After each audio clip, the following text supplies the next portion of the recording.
The walls of the Beresfield Library and the local sporting sheds are the latest sites to be hit with graffiti, but it's legal and state government funded.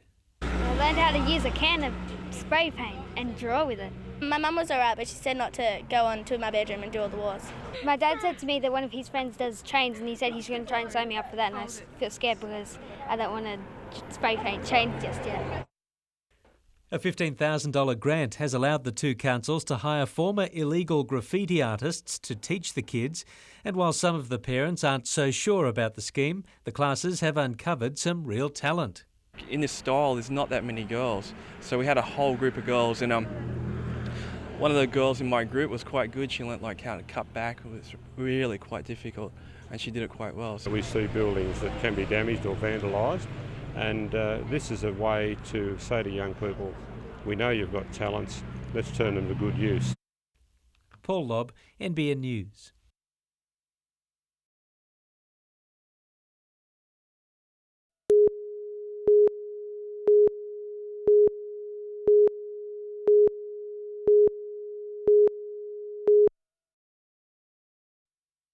The Hunter Valley boasts some of the most fertile and picturesque countryside in Australia, but more than 200 years of farming has taken its toll on the land. Well, it's a sad fact that most of the floor of the Hunter Valleys has been cleared since European settlement, and that we only have about 1% of the original native vegetation is still left on the floor of the Hunter. Most of that land is still privately owned, so the Hunter Catchment Management Trust has published a kit designed to show landowners how to save the native remnants that are left and how to regenerate the valley. It gives them a list of native plants that they can plant in their backyard or in their revegetation project. What we're hoping is that the landholder community will use this resource over the coming years. Well, we really need the help of private individuals to save the bush in the Hunter, because whilst there's some good parks on the fringes of the Hunter, national parks and state forests, most of that's been cleared in the valley. So we need private farmers and hobby farmers to get together and save the bush. The kits are available from the Hunter Catchment Management Trust. Paul Lobb, NBN News.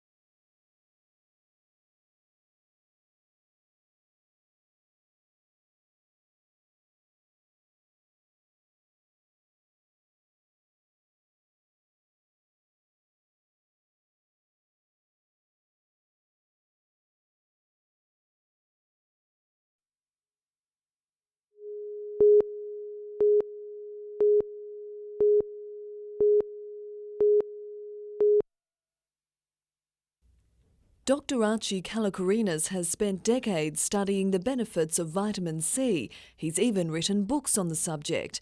He claims when properly injected, large doses of the vitamin can fight all manner of viral illnesses, from hepatitis to flu and shingles, and he believes it could potentially be a weapon against SARS.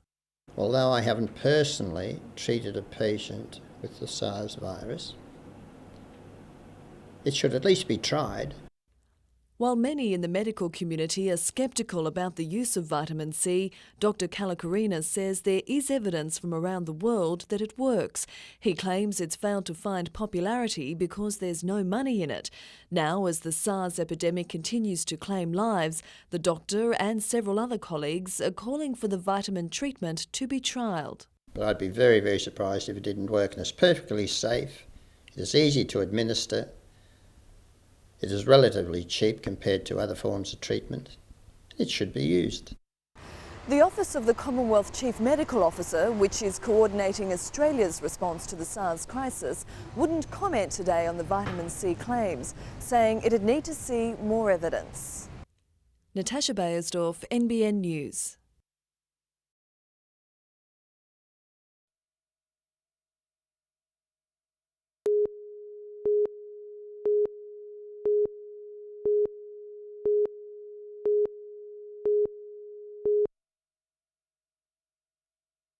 All it would take to cripple the Port of Newcastle is to sink a ship in the main channel between the two breakwalls. The sunken hulk could take weeks or even months to clear, disrupting the multi-billion-dollar coal industry. So in today's climate of an increased terrorist threat, the Newcastle Port Corporation is being forced to develop its own plans to cope with all types of situations. In January, these protesters had no trouble leaving their mark on a ship berthed in the harbour. We tried to find out just how ready the Port of Newcastle would be in the event of a more serious attack. But Port Corporation Chief Chris Oxenbould wouldn't be interviewed today. Instead, his staff told us that the former Rear Admiral thought the whole issue was rather insignificant. The corporation did issue a statement, though, saying that an outside consultant had been hired to help them with their security plans. The east coast ports of Newcastle, Port Kembla, Sydney, Yamba and Eden must come into line with international standards by July next year. Paul Lobb, NBN News.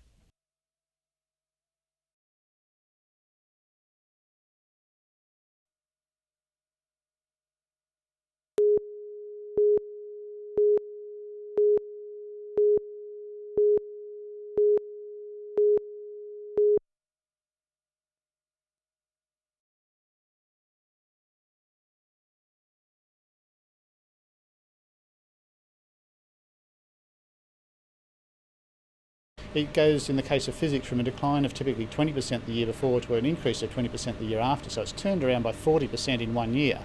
In mathematics, we see a 25% turnaround, and in chemistry, a 20% turnaround.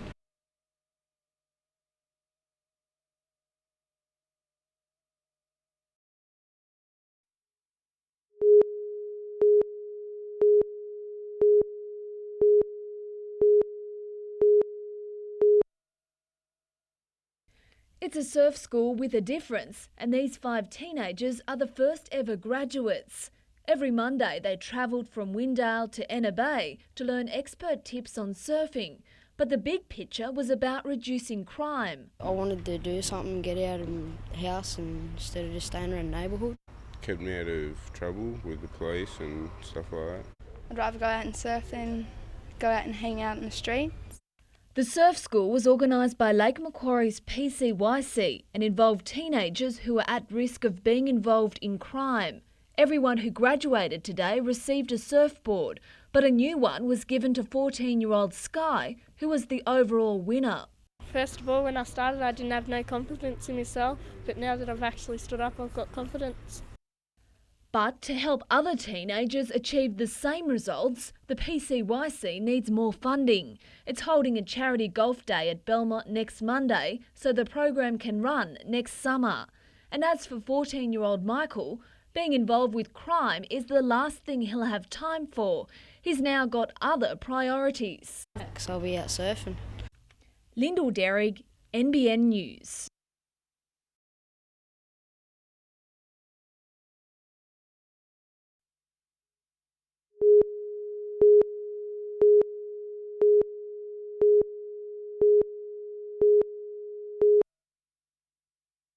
The Hunter has plenty of major job creation projects on the drawing board, from Newcastle's multi-purpose shipping terminal to the Liverpool Range rail upgrade, but none receive budget support.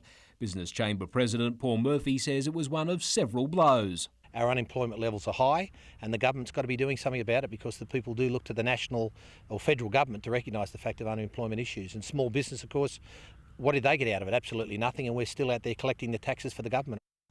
Redevelopment of Energy Australia Stadium already has state funds, however a federal government cheque is still missing due to inaction. We're disappointed, of course we're disappointed. We've got things to do with the state money. We wanted a continuity, so we need the federal money. It will come, it's a matter of perseverance, it wins every time. The Vice-Chancellor of Newcastle University returned from Canberra this afternoon with details of the government's changes to tertiary education. He's already vowing to fight for the institution to keep its entitlement to regional funding. If the regional status isn't restored, students could be paying high fees. Whether it be HECS or indeed full fee paying undergraduate fees, which is a course that we haven't taken up to this point. Guaranteed spending for the region includes millions of dollars for Williamtown RAAF base and $25 million to build the Weeklies Drive interchange at Thornton. Gary Blair, NBN News.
Last October, environmentalists in Port Stephens celebrated a decision by the Planning Minister to refuse a large-scale pearl farm to be operated by a Japanese-backed company, Australian Radiata.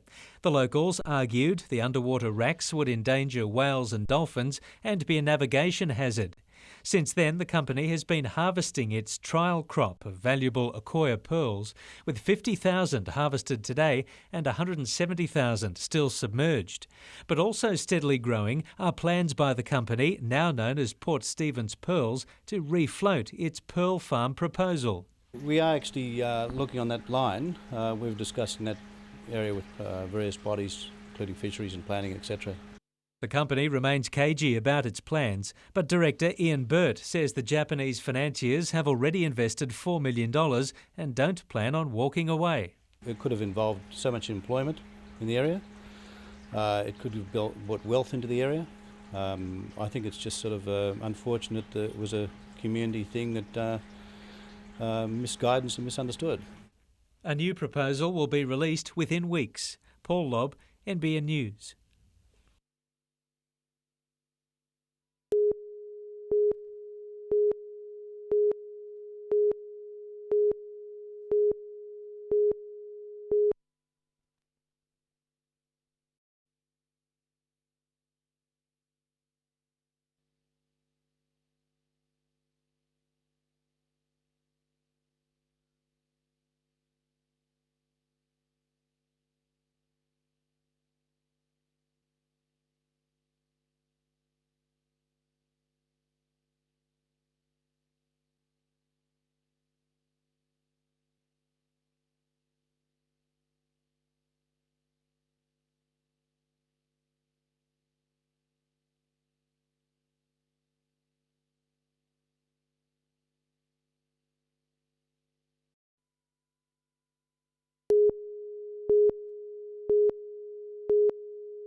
It seemed to Brian Gorshin, and the players respected Brian for that, and he was able to be that Van Melbourne may come back and play at home, or are there other things in the pipeline? It might not happen. The Newcastle club are really looking in a different direction, unfortunately. For an Australian athlete, Kathy's on the comeback trail, healthy state at the moment. Yeah, definitely. There's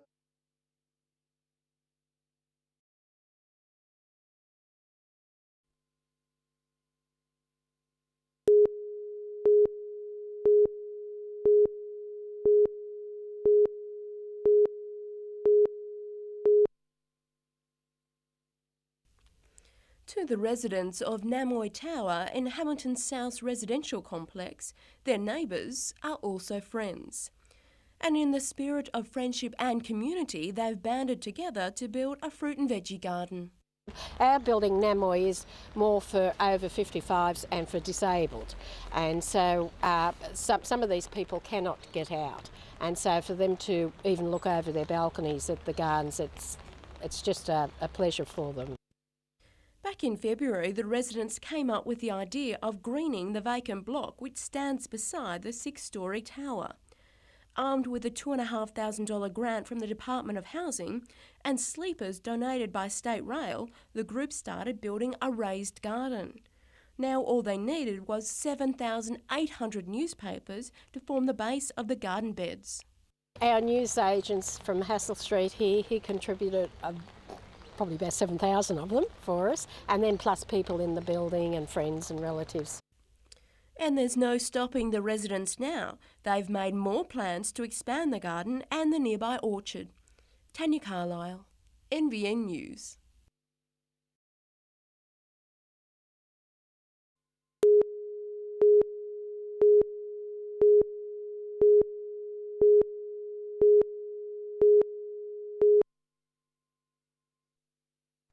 Pilots from Williamtown flew home this afternoon victorious.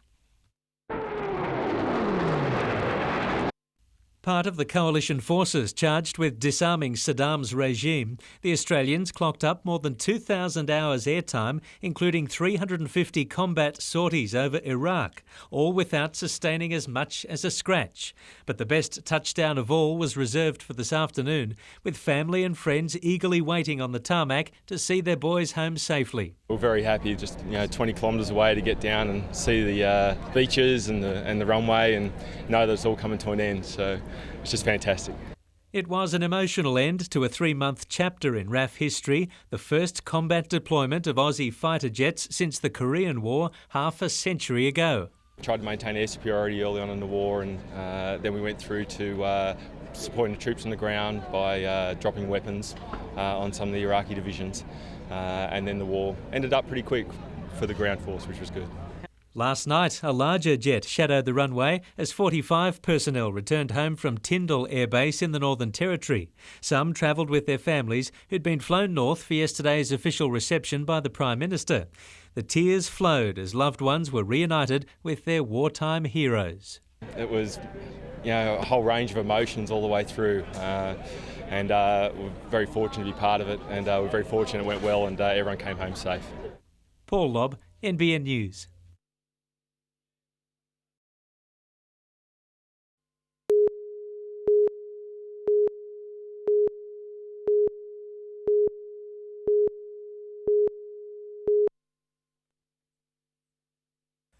The Scone Cup meeting was the first day back on the rails for Robbie Waterhouse after suspension. He was outed for giving a mate inflated odds at Canterbury races in February 2002.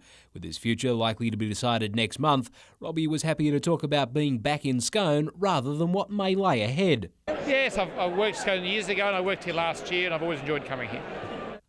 On track, there was early success for the Battlers when Broadmeadow-trained Classy Dane won the Rich 2-year-old Open for horses purchased at last year's Scone Thoroughbred sales. The Peter Domkins charge boosting its stakes earnings by $125,000 with today's win. Only working class people have bought her, and now 4 starts she's had and 140,000 she's won. It's incredible. Despite overnight rain, thousands had cup fever and wanted to be trackside. Among those keen for a big day at the races, the owner of dual Scone Cup title holder, Brave Prince. On his day, he can beat anything. And he loves Scone. He loves the country. Really looking forward to it. But Scone Cup 2003 was to be a case of youth triumphing over experience.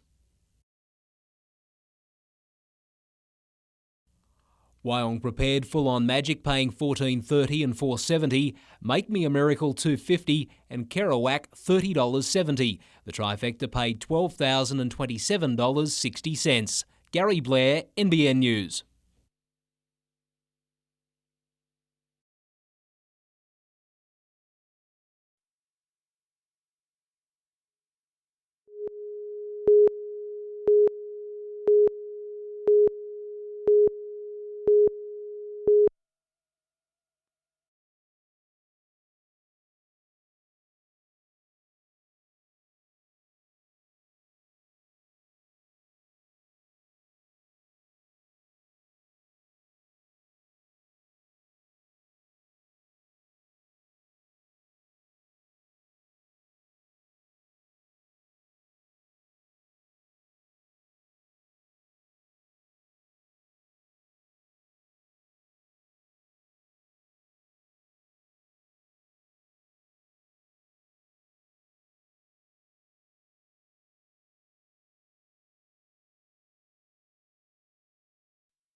To take out the sport's showpiece series, conditions were going to draw the best out of everyone. Not just a bad head day for Birrong though. The minor premiers off to a terrible start against Mount Lewis in the major semi-final, down by 25 shots halfway through their clash. Under attack, it was Birrong relegated to the elimination final. That's where they faced an informed St John's Park, who had little trouble in downing Harbord in the other semi, with Australian star Steve Glasson headlining a star-studded lineup that includes Rex Johnston and Brett Dupre, the mercurial St John's Park proving why it's so dangerous. They rolled Birrong late this afternoon and now have Mount Lewis in their sights.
It's the largest sale of its kind in regional Australia, and while they might be only a year old, the average yearling today sold for between $10,000 and $15,000.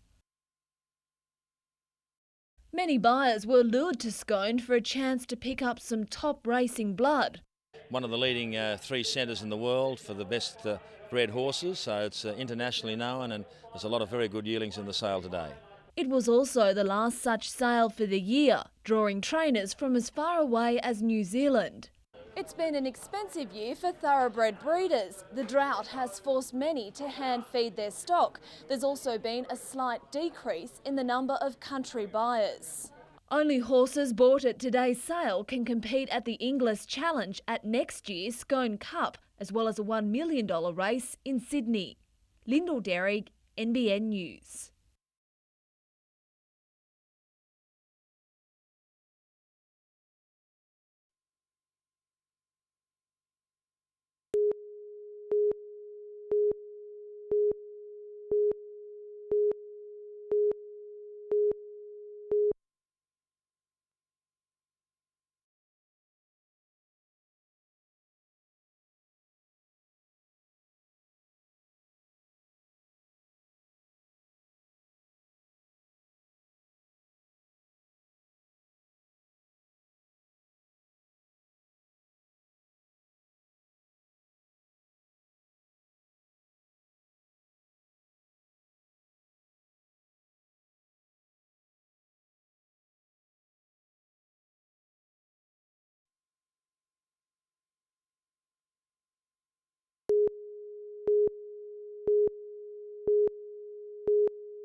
The hunter's ability to produce sporting talent has never been questioned, but it makes selecting inductees each year only harder. 1956 Olympian John Pettigrew, just one of 4 soccer players immortalised today, along with fellow Australian rep Jack Parks, who was inducted posthumously. So too were some league legends, including Arthur Collinson and Don Schofield. The Caulfield players were joined by the likes of Alan Buurman as a Hall of Famer. In all, 12 were inducted today. Those hoping to forge a name in Newcastle rugby union circles had the better of New South Wales Suburban early in their trial match at Spears Point, with country rep Anthony Barrett scoring. But the Sydney Siders came back to win 38-19. Newcastle will now select its squad to contest the country championships tonight.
Jumping to a 2-0 lead, Michael Wallace had his second and a third for the Tigers midway through the first half.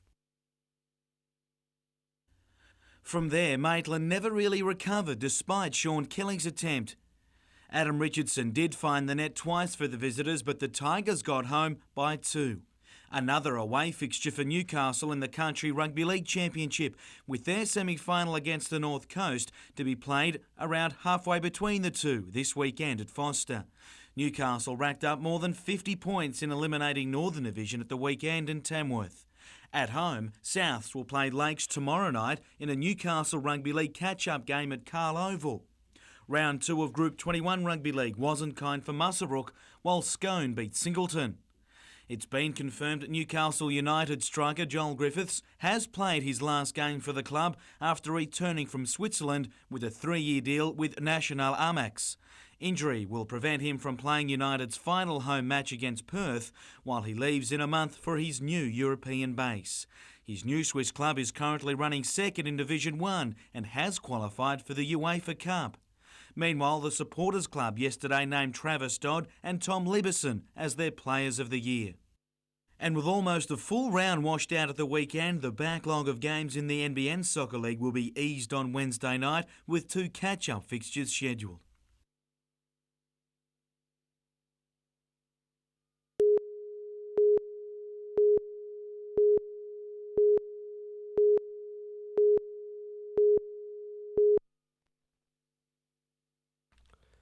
Last year, makers of the Matrix sequels travelled to Bayswater Power Station in the Hunter Valley to capture a series of stills for the new movies.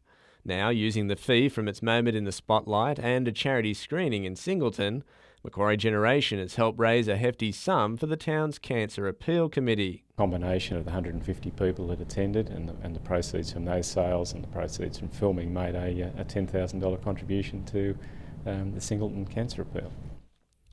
The fundraising premiere took place on Friday night, cinemagoers not only getting behind the committee, which can now expand its support services at Singleton Hospital, they also got into the film's fashion. Oh, you fellas? It's him. Do we proceed? Yes. He is still only human. As for the station itself, well, without giving too much of the plot away, its digitally modified future cousin does feature in the film's explosive finale. And that seemed like a big event to us. It was 24 hours of filming and so on, but to see it for about 3 seconds was most amazing. Colin Baldwin, NBN News.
A heavy collision with the West Tigers' Robbie Beckett abruptly halted O'Davis's 199-game first-grade career with Newcastle, but 4 weeks after suffering a badly broken nose and cracked palate, Robbio is back with his teammates and ready to play that 200th game at Energy Australia Stadium on Saturday night against the Sharks. I am going to make sure that my face is fully healed before I do play, and I would rather make my comeback here. A doctor's appointment Thursday should confirm O'Davis's comeback, and he returns optimistic about his playing future. My next milestone is obviously to pass Tony Butterfield. Like I said the other night, if this club will let me try to achieve that, coming off contract at the end of the year. And I should be looking at 250 now, not 200. Newcastle's other injury worries after the loss to the Sydney Roosters have until later in the week to finalise their availability. Tamana Tahu with his ankle and or calf, Josh Perry with his hip, Ben Kennedy with his hamstring, so there's a number of question marks. Newcastle and the Sharks have both named similar squads for Saturday night to those that lined up at Shark Park on Easter Sunday. The Knights collected the 2 points with a 32-24 victory. Craig Hall and Kurt Gidley are possible replacements if Tamana Tahu was out, while Matthew Kennedy could deputise for either Ben Kennedy or Steve Simpson. Gary Blair, NBN News.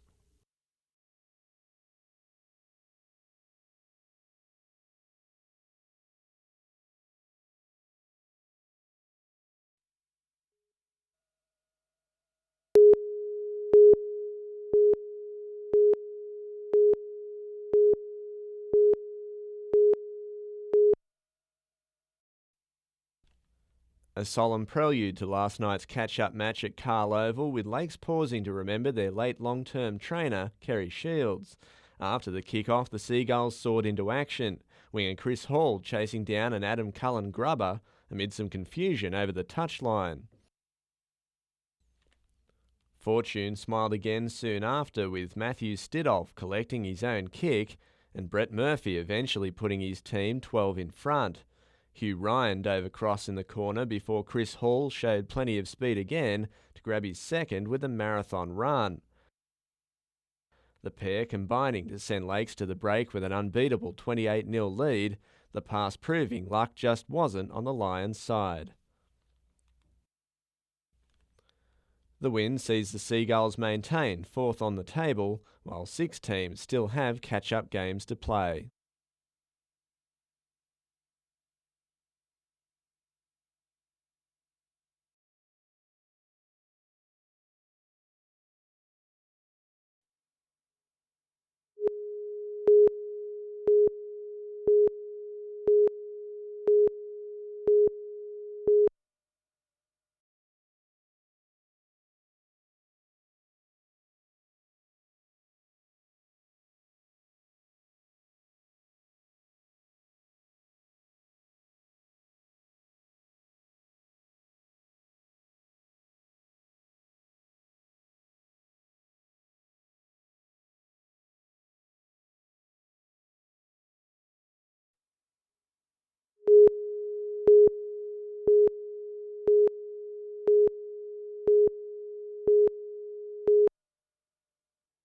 It's been a city landmark for the last 40 years, but Newcastle Council has approved plans to replace the Holiday Inn with this, 62 residential apartments.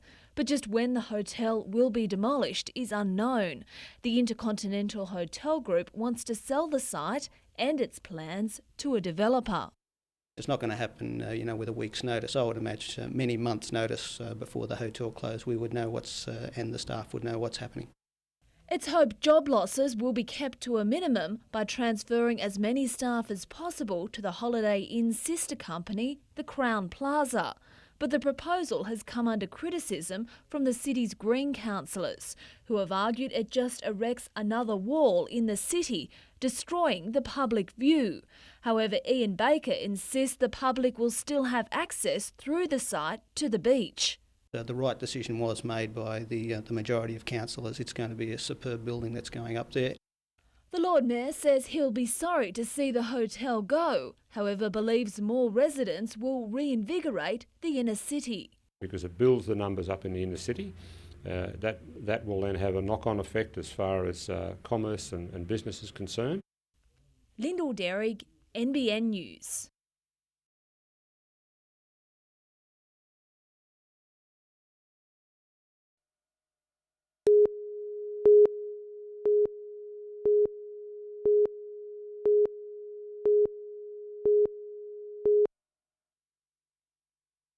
Rosie, the koala, was happy munching away today, but almost a year ago she was brought in close to death and suffering a broken arm.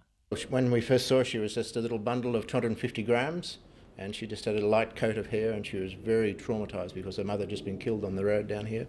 June Welsh has nursed Rosie back to health and today brought her to Dr Rod Starr for a final check-up before she's returned to the bush. She's ready to be released. She's showing signs of being anxious about getting on her way. She's had a lot of tuition about how to climb trees, and she's very ready to go, and she's to a size that she can be released safely and live a normal life in the bush. After 14 years, June is planning to hang up her gum leaves and retire as a primary carer. And it seems her last patient is one of her best success stories. I'll miss her more than she'll miss me. That's how it works. Nothing you can do about it. Paul Lobb, NBN News.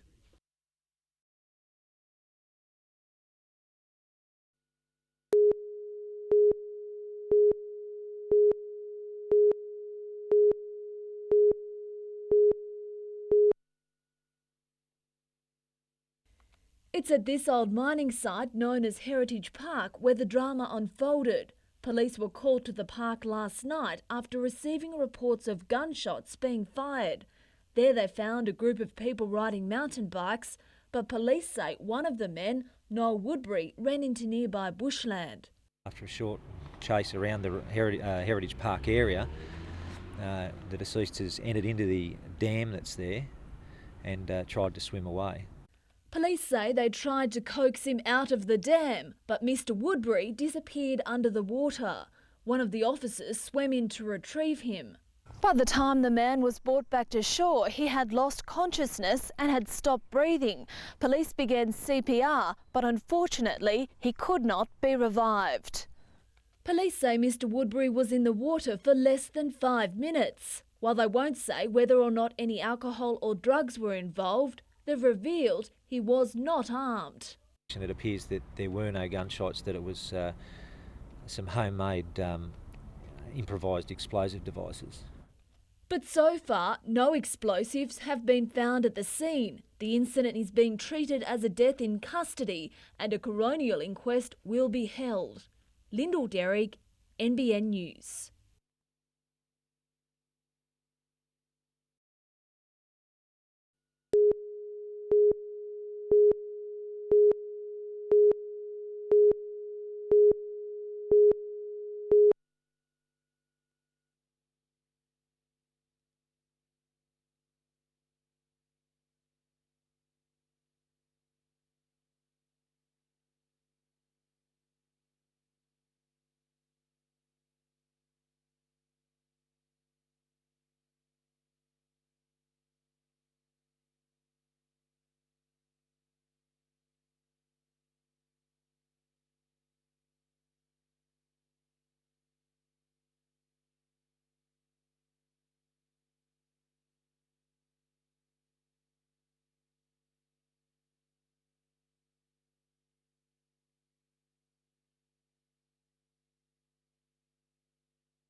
We saw the game's first Golden Point extra time, Manly versus Parramatta, Brookvale Oval, an extra 8 minutes of play.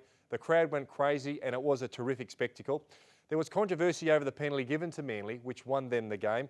In further investigation, it was revealed that Parramatta's Matt Pedersen was onside and the penalty was unjust. Now, what we have to understand is that we now have two different games of rugby league. Both have different timeframes and both have different rules. Now, our traditional game goes for 80 minutes and the team who scores the most points at the end of that period wins. Now, the Golden Point goes for 10 minutes and the team who scores the first point in any capacity wins the game. So the players will be doing anything they can to stop that and doing things they don't normally do, and so will the referees. Now, because there's no difference between a try, a penalty or a field goal, any one of these can stop the game. For instance, now if a team is going for a field goal, the defensive team is going to be a mile offside and take their chances. Now, if they don't, the goal is kicked, the game's over. Now, if they get caught, it's also a penalty, and if they kick the goal, the game's over, but it's worth taking that chance. Now, in my opinion, I think this is the way to go. The extra 10 minutes should be played in normal game rules. The only way the game should be stopped if a team actually scores a try. It'll take the pressure off the referees, and what we'll have is a team who actually wins the contest by scoring instead of a team losing by an infringement. Anyway, on to round 11, and the Raiders are playing the Warriors as we speak at Wellington. I'm going to tip the Warriors to win that one for tonight's blockbuster. I'm going for the Bulldogs. In the three games tomorrow, I'm going for the Eels, Manly and the Knights. And on Sunday, I think the Panthers and the Dragons can do the job. Anyway, that's it for me. Good luck. I'll see you next week.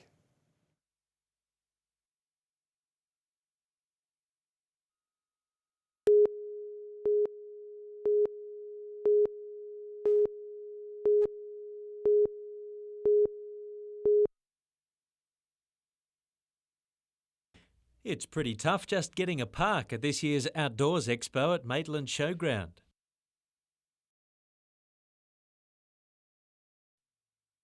But don't worry, the car park is flatter than the four-wheel drive track. For a small donation, enthusiasts will take you for a ride over some of the roughest man-made terrain in Maitland.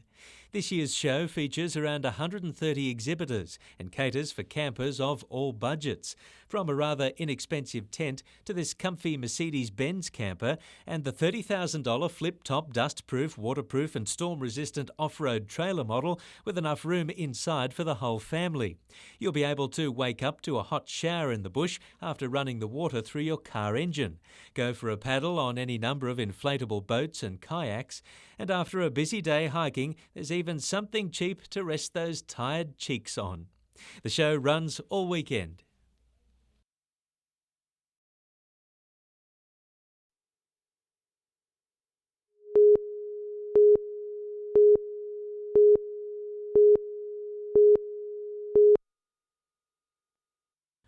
A multiple premiership-winning player and one-time country regular, Gavin Cook enjoyed only a short-lived league retirement, and now his club football form has propelled him back into the representative scene.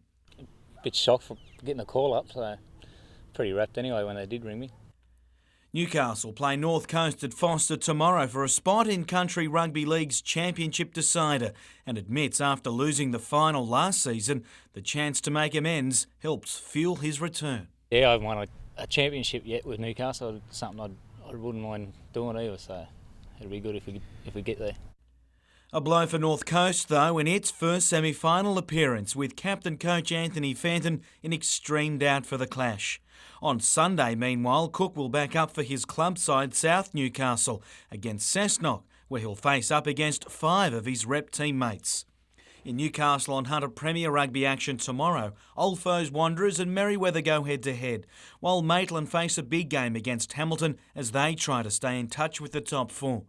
One game tomorrow in NBN Soccer, while among some interesting clashes on Sunday, Edgeworth will be out to end Broadmeadows' undefeated run this season.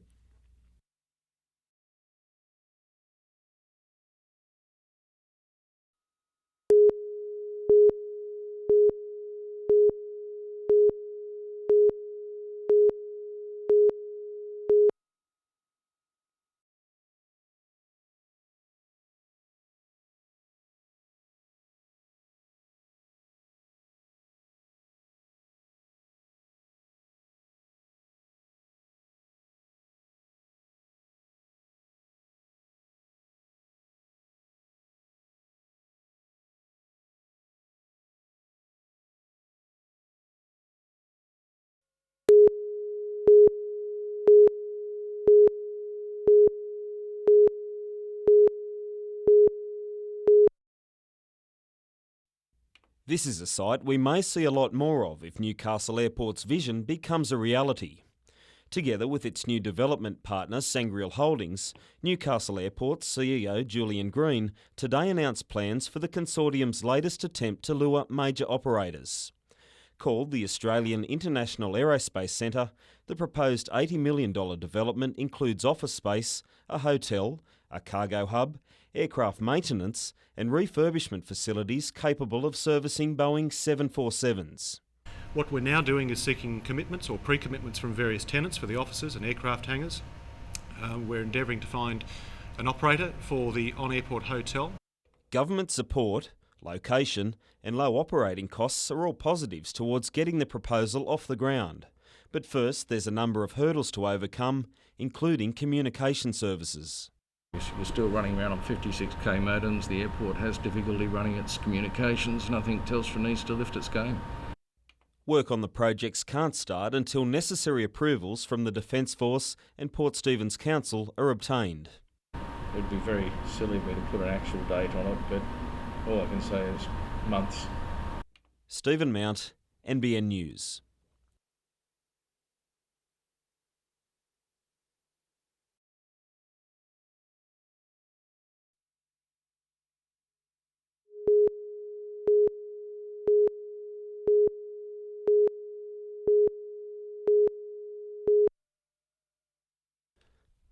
It looked like a case of rock and roll royalty meets surfing superstar, but in truth, Cold Chisel and Mark Richards go way back, all the way back to the late 70s, when the legendary board rider turned full-time rock fan first saw them on the Gold Coast.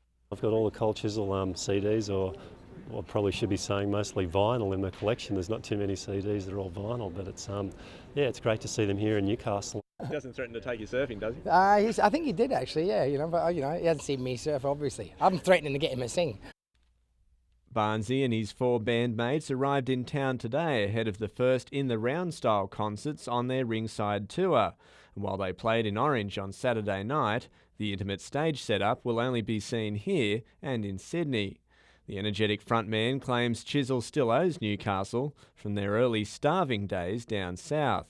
When crowds in Sydney were still listening to disco and the rock and roll bands would get up and play and the dance floor would empty, we'd come to Newcastle and the place would be full of rockers who just wanted to have a great time and gave us the opportunity to do what we do best and develop that.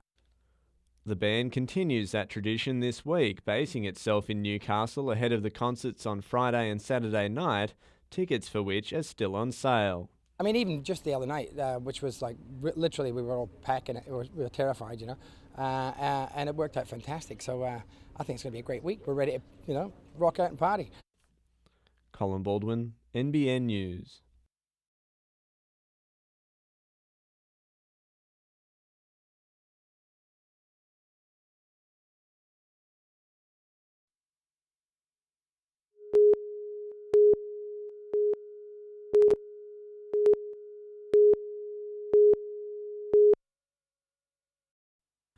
It's not often teams would rush to reach Brisbane during league season, but given the weather, Knights players can hardly wait.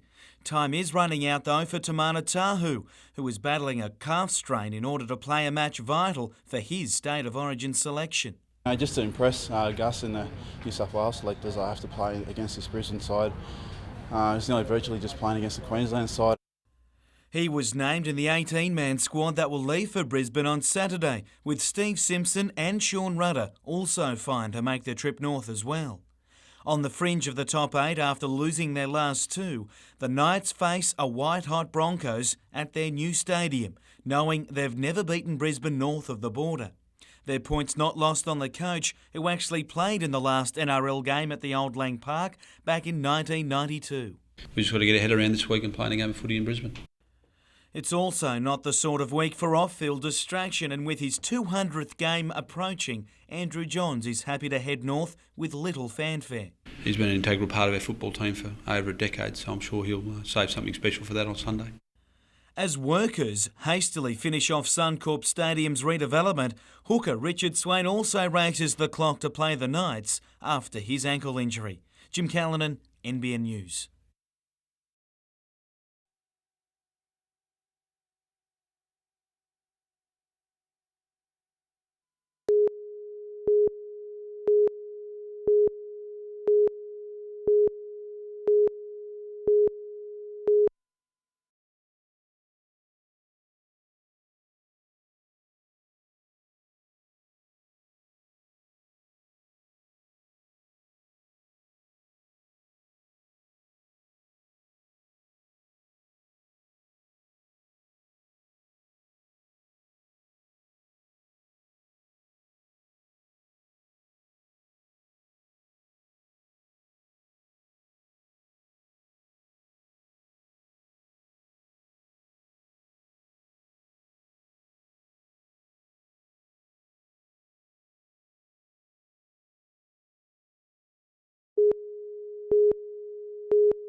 For Alf and his mate Wacker, Anzac Day is the most significant day of the year when old friends meet and reminisce.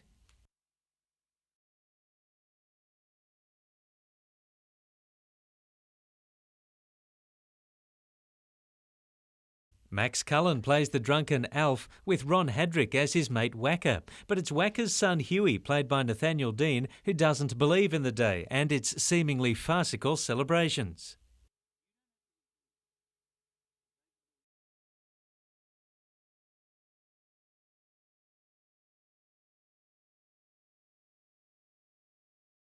The show is directed by former Newcastle thespian David Berthold.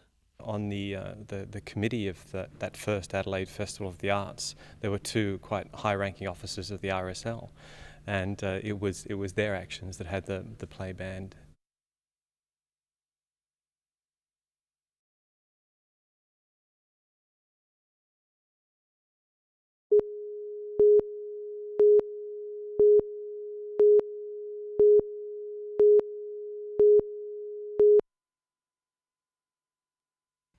It was a case of jobs, investment and that obligatory photo opportunity when the Premier made a whistle-stop visit to the Warkworth mine. With the coal mining lease for the open cut due to expire at the end of the year, Bob Carr was there to reassure the 400 workers the state government had secured the mine's future until 2020. It was grow or close, and if it had closed, that would have lost these hundreds of jobs. All that the Premier and mine manager Colin Allied could reveal about the proposed expansion of Warkworth is that it could create 340 additional jobs and that coal production can rise from 7 million tonnes last year to a maximum 18 million tonnes annually. But Warkworth wasn't the only Hunter Valley coal issue on the Premier's mind today. Bob Carr has given his backing to Cessnock MP and Mineral Resources Minister Kerry Hickey in his pursuit of payment for unsecured creditors of the Nardell mine. Well, the Minister's taken a very strong approach on behalf of the workers when it comes to that issue, and he's speaking on behalf of the government. Gary Blair, NBN News.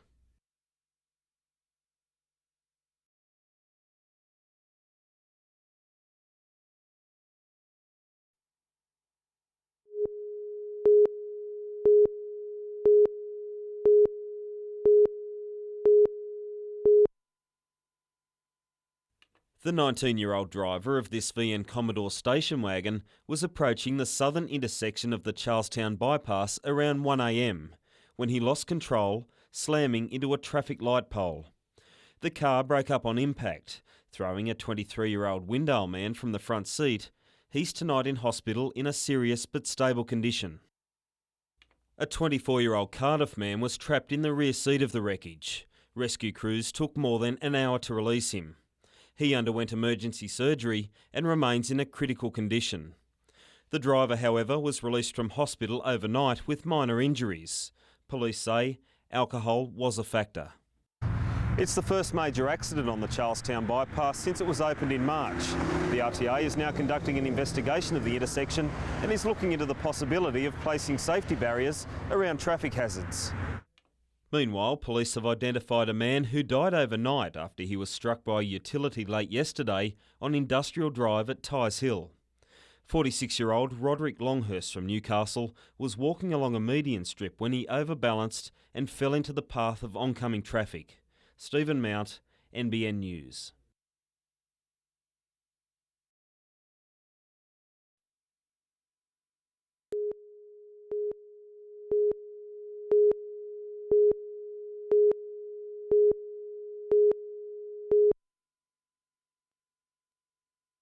Unsatisfactory prisoner accommodation has placed a cloud over the future of Raymond Terrace Local Court.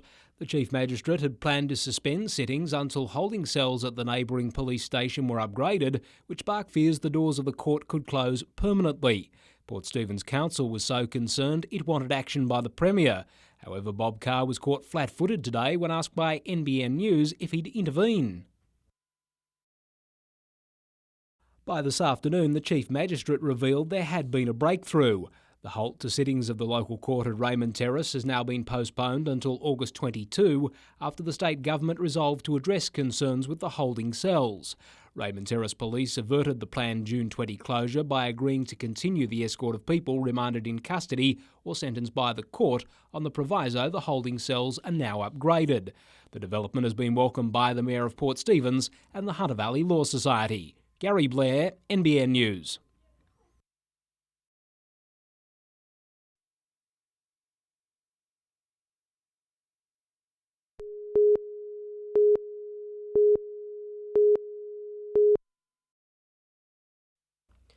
It's hard to believe, but up to 4 truckloads of soil can be washed off a single building site in just one storm.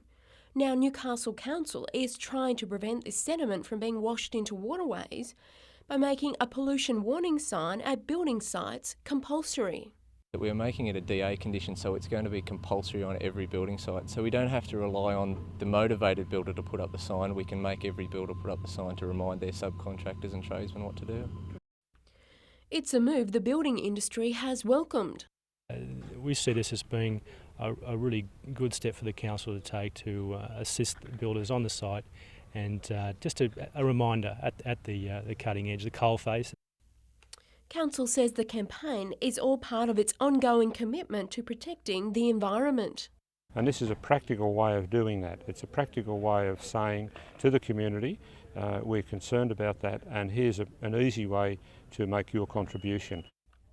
Builders will have to pay an additional $5 when applying for a DA to cover the production costs of the signs. Tanya Carlisle, NBN News.